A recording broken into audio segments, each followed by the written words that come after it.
You don't feel like meditating for half hour? It's okay. Meditate for 3 minutes. Can you not? And then see what happens.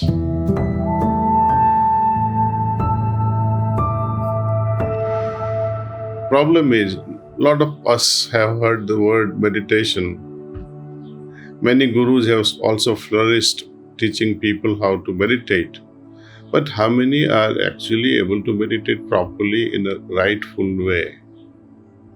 First of all, meditation as a word is also not understood. And when the very definition of meditation is not understood properly, then how are we going to do the meditation correctly? Let me bring your attention to this idea that the difference between meditation and dhyana. According to Oxford Dictionary, meditation means thinking repeatedly of one object. That is English definition. Now, when we are approaching meditation, how are we going to think repeatedly of God? God is not an object. God is not a known entity that you can think about. So, by that definition, meditation is not what it is understood as. But then when we actually do proper dhyana under a rightful guidance, then we understand that through dhyana, we transcend the mind itself. We regulate the mind and then transcend it. That means there is no thought process involved at some stage. You are saying goodbye to this entire process. You are jumping straight from thinking apparatus to the feeling apparatus, or you are moving from intellectualizing to intuition. So that is a quantum leap when we are meditating under a proper guidance. And this is what we have been sharing throughout the world. And I will be happy to share this knowledge with one and all, how to do it. And we have a free app. Anyone can download it. There are no charges whatsoever, neither in the beginning nor at any stage. How to use this app? Download it once, and whenever one feels like meditating, there will always be a trainer available on a one-to-one basis. For example, you woke up in Texas at maybe 2 o'clock in the morning. At that time, you felt like meditating. But whom are you going to wake up for, actually walking you through this process of meditation?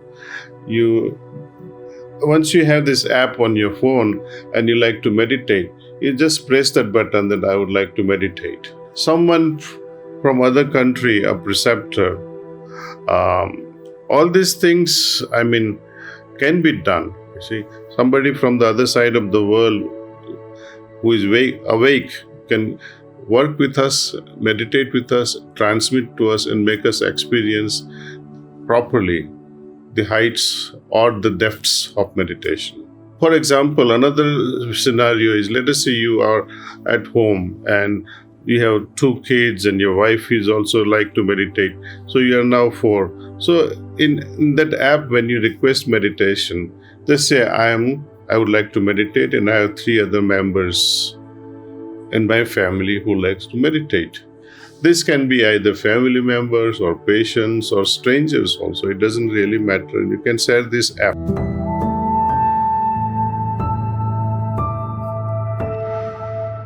First of all, I've been playing around with my granddaughter.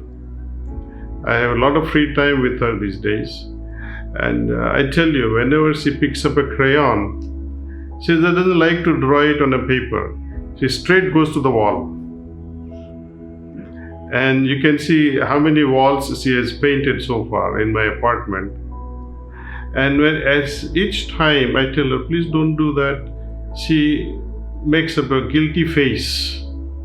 And, she'll take a crayon and quietly look behind, see if I'm watching her. She'll keep watching, and she'll go into a corner and find a spot where I'm not looking, and then she'll color that wall. I may not be able to watch every corner, but God does. Your higher self does. Your higher consciousness does watch you all the time. But we are not aware, we are not cognizant enough that somebody is looking not to police us, but one who is looking to take care of us. If we do the right thing, the grace will follow. They will inspire us to do things in a better way. But if we falter, if we fail, He's not to come and say, let me help you. No. He's going to help us only when we do the right thing.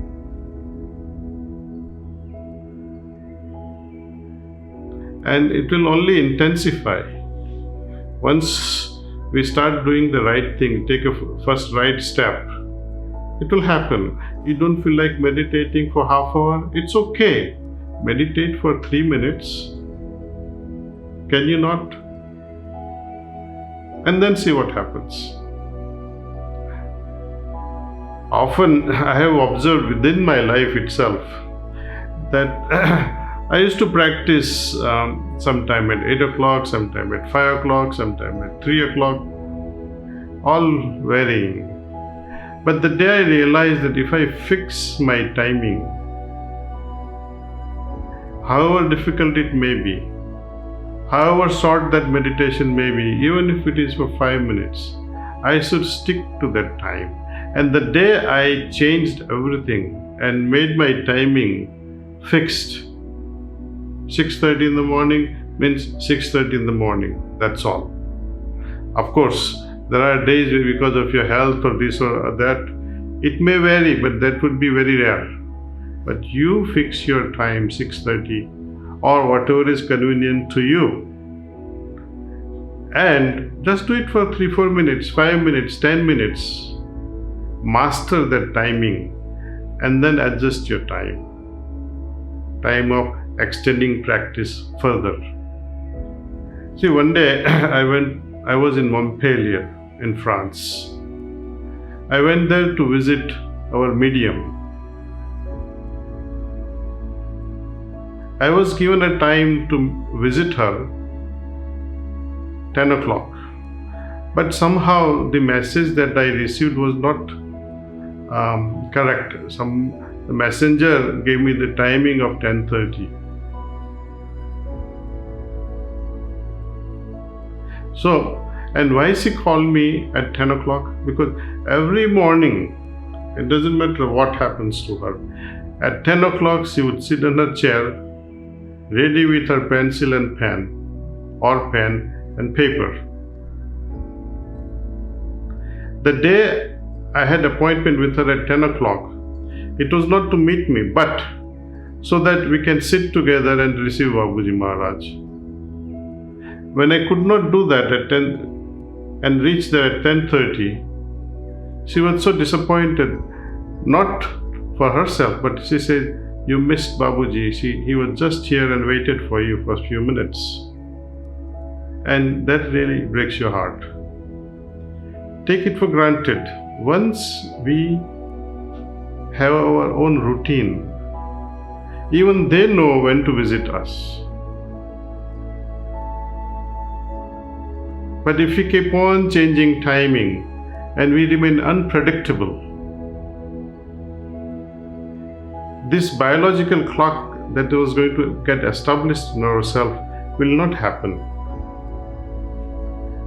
We are going to meditate anyway, so might as well fix a time. I'm not saying that meditate for 1 hour. I say meditate at least for a few minutes. At least establish that routine, establish that biological clock, so that even they know when you are sitting. So whatever work has to be done, we are cooperating with them.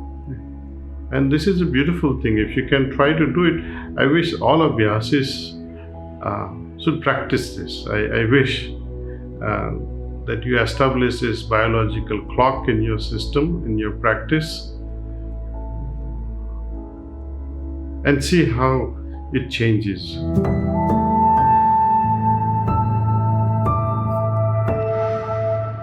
People who meditate, for example, what happens to them at the end of meditation? There is a lot of calmness, there is a state of absorbency, there is clarity of mind, there is lightness. Okay. Beautiful thing would be to hold on to these states.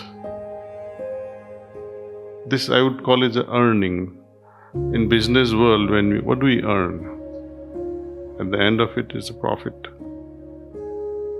What is the profit of spirituality? When I practice meditation half hour or 1 hour in the morning, what is the outcome? What is it that I should hold on to and bank it in my heart? Such spiritual states. Something that I have earned, I practiced for, I must be able to retain it.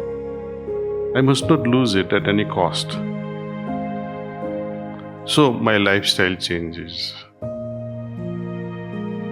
It is so important that to retain certain subtle spiritual states, I must adjust my lifestyle to support that spiritual experience. Least of all, I must be able to retain it as much as possible. In the beginning, what happens, you may forget. You go to a business and all of a sudden something goes wrong, and for a moment you are away from that noble state of spiritual condition that you had after meditation. You lose it temporarily. But then if you recall it back with your will, when the problem is somehow tackled or addressed, you can recall it back. Ideal thing would be not to let that condition go away while you are tackling the problem.